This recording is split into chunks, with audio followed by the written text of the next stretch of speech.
오늘은 주님이 물으신다 첫 번째 제자입니까? 라고 하는 제목으로 함께 말씀을 나눠보고자 합니다. 제가 영어를 배우는 데 있어서 가장 효과적인 방법이 무엇일까 고민하던 중에 영어로 질문을 만드는 훈련을 하면 영어의 실력이 향상된다는 얘기를 들었습니다. 그래서 실제로 그런 훈련을 해보았습니다.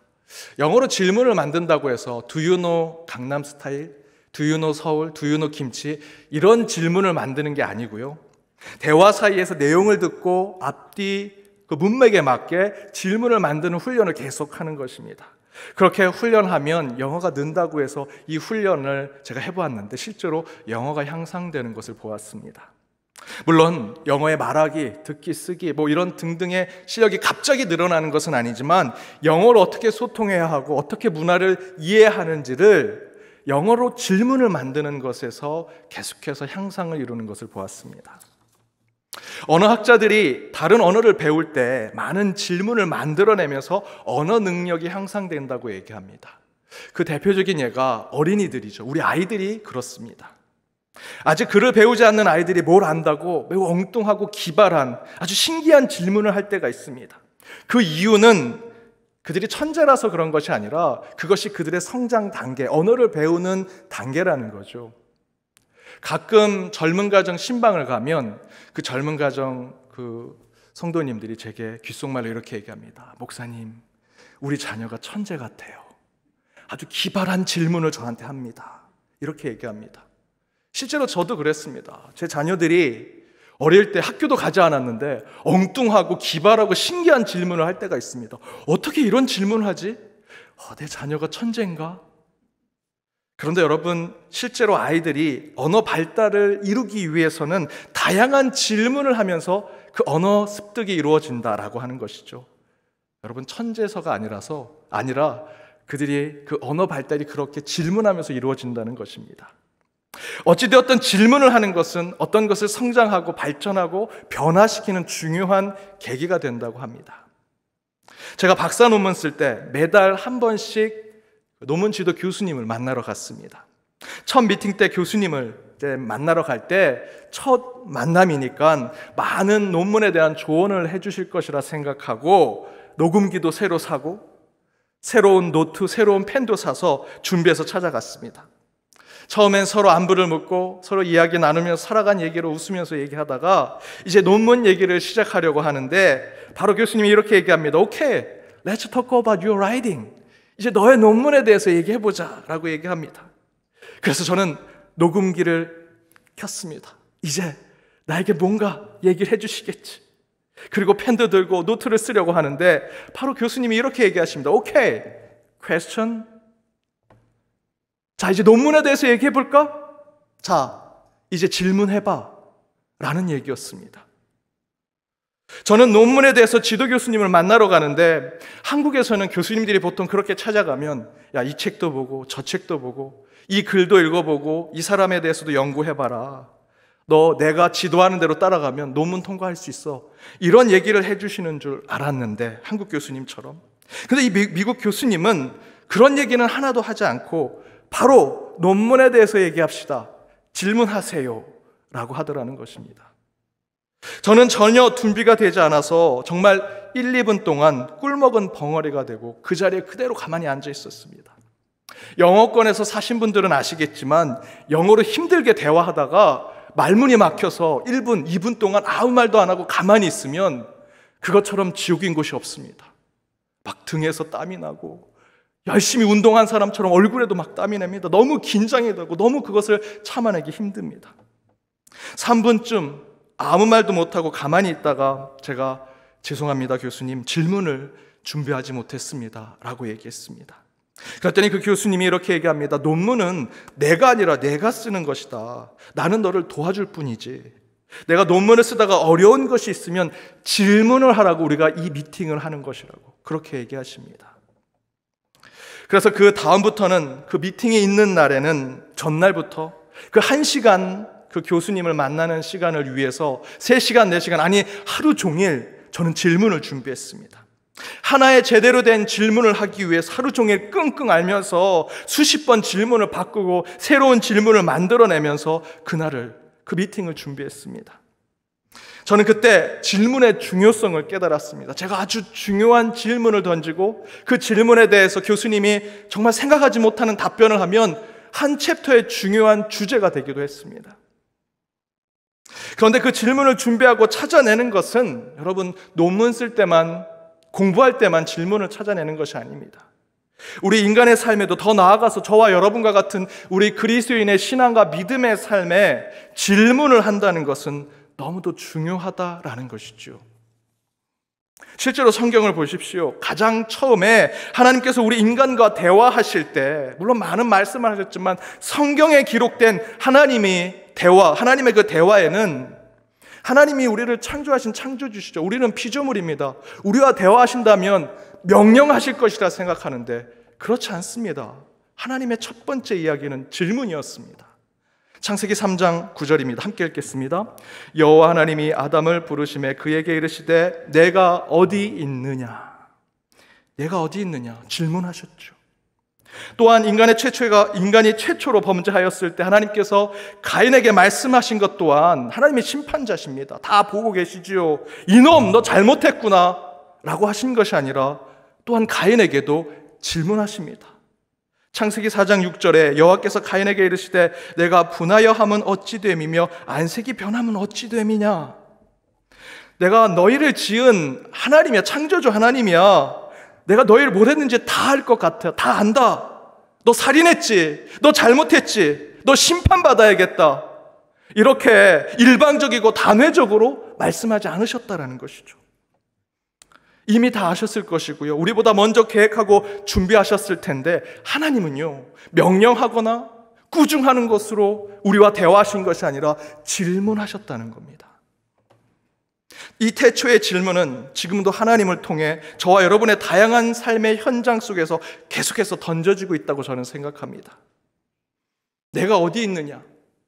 내 안색이 왜 변했느냐? 내 삶의 태도가, 내 영혼의 모습이 왜 바뀌었느냐? 그래서 저는 오늘 이 주일부터 11월까지 주님의 질문, Jesus Question이라고 하는 주제로 함께 말씀을 생각해 보면서 코로나를 비롯한 우리 주위의 수많은 삶의 문제들을 믿음의 관점 가운데 살펴보고자 말씀을 나누려고 합니다. 오늘은 그 첫 번째 시간으로 우리 주님은 이 시간에 저와 여러분에게 이렇게 물으신다는 거죠.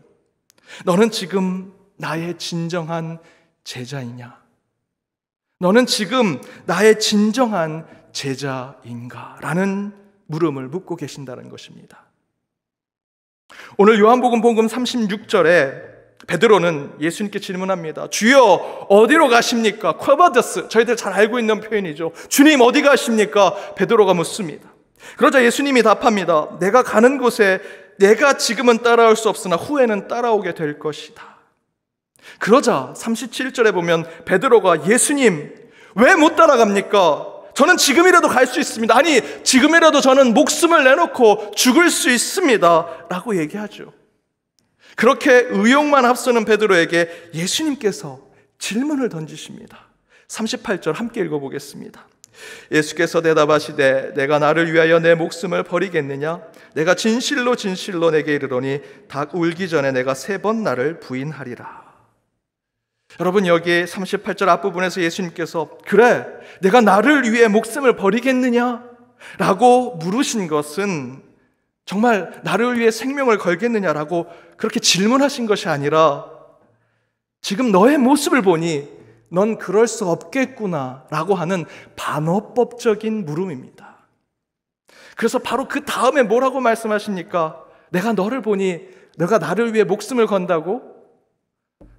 너는 도리어 나를 3번 부인할 것이다 라고 말씀하시지요. 저는 바로 이 예수님과 베드로의 대화 속에서 코로나를 겪는 우리 그리스도인들의 신앙의 삶을 다시 돌아보게 되었습니다.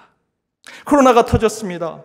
하나님 왜 이 시련을 주셨습니까? 라고 하면서도 저희들이 어떻게 합니까? 하나님 저는 이 코로나에 죽어도 좋습니다. 모여서 예배드리고 방역지침 따르지 않고 우리 신앙, 믿음, 예배 지켜서 저는 생명 내놓았습니다. 여기서 예배하다 죽겠습니다 라고 하지요. 그러나 이렇게 베드로처럼 의욕 넘치게 저 주님 죽어도 괜찮습니다 라고 선포하며 나아가지만 그에 대한 하나님의 질문은 그래, 너 나를 위해 죽을 수 있느냐? 라는 질문이 아니라 너 내 제자가 될 수 있느냐? 라는 질문이라는 것입니다. 죽음을 각오하고 예배를 드리고 죽음을 각오하고 믿음을 지키겠느냐? 너 죽을 수 있느냐? 라는 물음이 아니라 너는 여전히 제자인가? 라고 하는 질문을 하신다는 거죠. 제자입니까? 라는 책, 후안 카를로스 오르티즈 목사님은 책의 맨 첫 번째, 그 책의 시작을 성경 말씀으로 시작합니다. 누가복음 6장 46절인데 함께 읽어보겠습니다. 너희는 나를 불러 주여 주여 하면서도 어찌하여 내가 말하는 것을 행하지 아니하느냐. 이 말씀을 이 책 첫 번째 줄에 제시하면서 진정한 제자는 주여 주여 하는 자, 주님 대신 제가 죽겠습니다 말하는 자가 제자가 아니라고 얘기합니다. 그런데 여러분, 이 코로나 때에 저와 여러분의 신앙을 돌아보면 어떻습니까? 요한복음 본문에 나온 베드로와 같지 않습니까? 주여 주여 말로만 외치는 모습이 사람들 보기에는 야, 저 사람은 정말 신앙인처럼 보인다, 제자같이 보인다, 크리스찬다워 보이는데 진정으로 저와 여러분이 이 코로나 시대에 하나님이 인정하시는 제자의 삶을 살고 있느냐? 저는 이것을 우리가 물어야 한다라고 생각합니다. 저는 이번 코로나를 통해 저 스스로에게 다시 묻습니다. 나는 정말 예수님의 제자인가?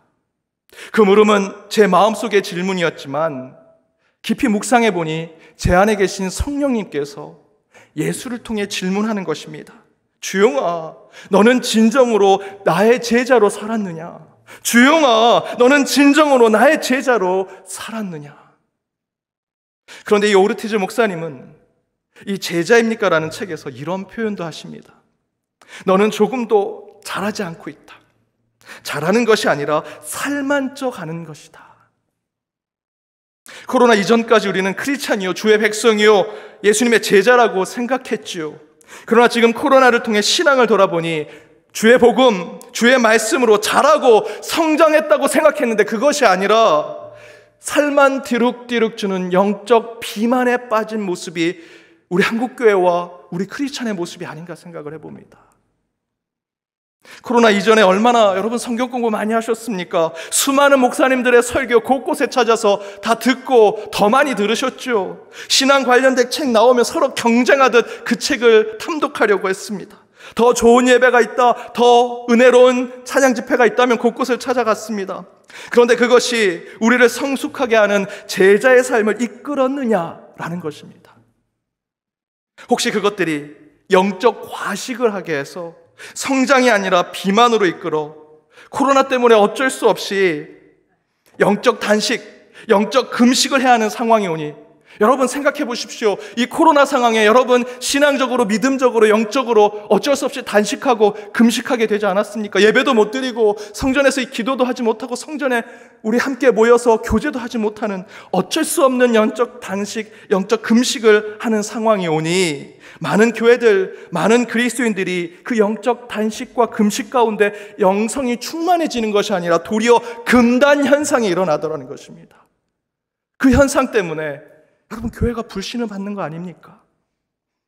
진짜 그동안 여러분 너는 너무나 이 예배가 그립고 예배를 간절히 사모하고 있었습니다. 여러분 코로나 이전에 정말로 여러분 집에서 나올 때부터 예배자의 마음으로 성전의 뜰에와 성전에 들어올 때까지 정말 기쁨으로 예배를, 그 성령의 임재를 체험하면서 다시 집으로 돌아갈 때까지 그 예배자의 마음을 계속해서 가져서 그 간절함으로 그때 드렸던, 코로나 이전에 드렸던 예배를 그렇게 여러분 사모한 것으로 지금 이 코로나 때 우리 예배 드려야 됩니다 라고 말씀하시는 겁니까? 그런 간절함이 아니라 영적 비만증에 빠졌다가 갑자기 단식하고 금식하게 되니 나타나고 있는 왜곡된 금단 현상이 지금 저와 여러분이 나타내는 모습이 아니냐라는 것입니다. 이에 대해서 유진 피터스 목사님은 지금까지 우리의 신앙의 모습을 때로는 관광객이라고 표현합니다. 그런 책에 이렇게 표현했습니다. 사람들은 적당한 여가가 생기면 매혹적인 장소를 찾듯 종교를 물색합니다. 주일 예배는 주말 소풍같이 드려지고 크리스마스나 부활절은 관광차 오는 기념일이 됩니다. 각종 수련회나 집회에는 일종의 종교적 오락이나 경건한 기분 전환을 위해 이벤트성 프로그램만 기대합니다. 성경의 새로운 진리와 체험은 지루한 일상의 삶의 반경을 넓히는 것으로만 생각합니다. 혹시 여러분, 저희가 그동안 이런 신앙생활을 하면서 제자인 척 살아간 것이 아닌지요? 실제로 관광객처럼 신앙생활을 하고 있었는데, 영적 비만에 빠진 사람처럼 우리 그리스도인의 삶을 살았는데 제자인 척 하지 않았는지. 그래서 어느새 저와 같은 목회자들도요, 관광객처럼 오는 성도님들을 맞이하려고 종교나 교회 가이드처럼 신앙생활하고 목회하는 경우가 있습니다. 특히 코로나 이후에 위드 코로나 시대 성도들이 영적으로 비만증에 빠진 성도들, 또 관광객과 같은 그리스도인들이 더 늘어날까 봐 정말 걱정과 근심에 빠져 있습니다. 그러나 여러분, 하나님은 지금 구경꾼을 이 성전에 부르시기를 원하지 않으십니다.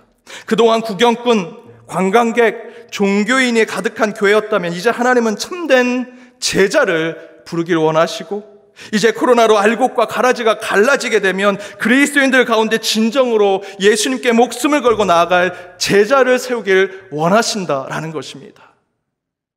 사랑하는 여러분, 저는 우리 연동교회에 속한 모든 성도님에게 예수님이 너는 나의 제자로 살았느냐? 너는 나의 진정한 제자로 살았느냐라고 물으실 때, 예 주님, 제가 지금까지는 관광객처럼, 구경꾼처럼, 종교인처럼 교회 오고 예배드리고 직분의 삶을 살았다면 주여 용서해 주십시오. 이제는 진정으로 참된 제자가 되겠습니다. 주님, 이제 저를 제자로 불러주십시오라고 고백하는 저와 여러분, 우리 모두가 되길 주님의 이름으로 축복합니다. 그렇다면 진정 제자됨이라는 무엇일까? 앞에서 지금 우리의 모습이 관광객과 같다면 그 반대로 우린 참된 제자의 삶을 살아갈 방법을 찾아야 하는데, 그 신앙의 모습은 무엇일까? 저는 그것은 순례자가 되는 것이다 라고 말씀드리고 싶습니다. 순례자가 되자. 영적 순례자의 길이 곧 제자의 길이라는 것이죠. 여러분, 순례자의 의미는 한 방향으로의 오랜 순종의 길을 걷는 것을 얘기합니다. 한 방향, 한 표대를 향해서 오랜 순종의 삶을 살아가는 것, 그것이 순례자, 그리고 그것이 제자의 삶이라는 것이죠. 여러분, 순례자는 구경꾼이 될 수 없습니다. 내가 가야 할 길이 있기 때문에 두리번 갈 수 없습니다. 순례자는 관광객이 될 수 없습니다. 내가 갈 곳이 있습니다.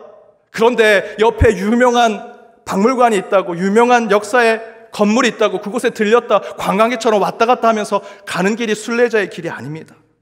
순례자는요, 오늘 본문 이사야 2장 3절의 말씀대로 여호와의 산에 오르는 자의 삶을 사는 것입니다. 하나님의 산을 오를 때 이것저것 구경꾼처럼 관광객처럼 다니는 것이 아니지요. 오직 주님만 바라보고 그곳을 향해 가는 것. 여러분, 산은 한다름에 정상에 오를 수 있는 것이 아닙니다. 한 곳 한 표대 그 정상을 향해 수십, 수백, 수천, 수만의 발걸음을 옮기고 또 옮기면서 마지막 걸음에 와서 산 정상에 오르게 되는 것처럼 여호와의 산에 오르는 순례자의 삶도 계속해서 여러분 연단하고 훈련하고 인내함으로 그 정상에 오르게 되는 것이 바로 순례자의 삶, 그것이 곧 제자의 길이라는 것이죠. 그런데 여기에 우리는 한 가지 더 추가할 것이 있습니다. 그것은 바로 기쁨으로 우리는 순례의 길을 걸어야 한다는 것입니다. 다시 말해, 기쁨으로 인내하고 기쁨으로 연단받고 기쁨으로 그 훈련의 길을 걷자라는 것입니다. 그것이 진정한 제자가 되는 모습이라는 것이죠. 여러분, 여행이라고 하는 표현, 트러블이라고 하는 영어식의 이 표현의 어원을 보면 불어에 트라바이라고 합니다. 그런데 그것이 라틴어에서는 트레팔리움이라고 쓰여지는데, 이 트레팔리움은 두 개의 단어가 붙어져 있습니다. 하나는 트레아라고 하는 숫자 3을 상징하는 것과 팔루스라고 하는 회초리라고 하는 이 두 말이 합쳐져 있는 것입니다. 곧 여행은 세계의 회초리와 함께하는 것, 이렇게 얘기할 수 있습니다. 은유적으로 표현한다면 여러분, 여행은 괴로운 것이라는 거죠. 회초리 세 개가 함께하는 그 여정, 그 길, 무엇을 상징하는 거겠습니까? 그 여행은 때로는 힘들고 괴롭고 어려운 것이다. 여러분, 여행 많이 다녀오셔서 잘 아시지 않습니까? 마냥 여행이 다 즐겁지 않습니다. 숙소가 좀 불편하면 여행 내내 불편하죠. 화장실이 불편하면 며칠 동안 볼 일도 못 보고 그 여행이 그렇게 좋은 기억에 남지 않습니다. 여행 간 곳에 마음이 들지 않으면 돈이 아깝기도 하고, 또 호텔에 룸메이트 잘못 만나면, 코 고는 사람 만나면 참 힘들죠. 때로는 여행이 불편하고 어렵고 힘들 때가 있습니다. 어원 그대로 회초리 세 개와 함께하는 것이 여행이라는 것입니다. 그러나 순례의 길은, 필그림이라고 하는 순례의 길은 다릅니다. 여행처럼 때론 힘들기도 하죠. 여행과 똑같이 아프기도 합니다. 불편한 일도 생기고 마음이 괴로울 때도 있습니다. 하지만 그걸 다 인내하고 참아내며 가면서 감사와 은혜, 기쁨과 만족을 경험하는 것이 순례의 길, 순례자의 길, 필그림이라는 것입니다. 그때 우리는 진정한 제자의 길을 걷게 되는 것이죠. 여러분, 실제로 여러분 등산하실 때 산에 오르시는 분들을 잘 살펴보십시오. 땀을 뻘뻘 흘리면서, 무릎이 안 좋으신 분들은 아이고 다리야, 아이고야 다리야 하면서 나 못 간다, 나 가겠다, 이런 분 없습니다. 물론 아주 힘든 분들은 조금 가다가 몸이 불편하신 걸 알고 그만 포기하시지만 대체로 아이고 허리야, 아이고 다리야 하면서 다 정상까지 올라가십니다.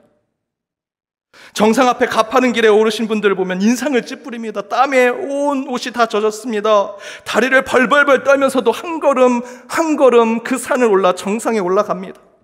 그런데 잘 살펴보시면 산에 오르는 분들 가운데 욕하면서 가시는 분 없습니다. 내 이놈의 산인데 다시는 안 온다. 표현을 못 하겠고요. 그 욕을 하면서 막 그렇게 올라가시는, 등산하신 분 보셨습니까? 아니요. 몸이 불편해서 얼굴은 찡그리고 인상은 찌푸리지만 우울한 표정으로 가신 분은 아무도 안 계십니다. 모두 산에 오르는 길은 험하고 어려워서 힘들고 괴로워는 하지만 부정적인 모습으로 가시는 분은 계시지 않습니다. 모두 묵묵히 산을 오릅니다. 힘들고 괴롭지만 인내하고 참아내지요.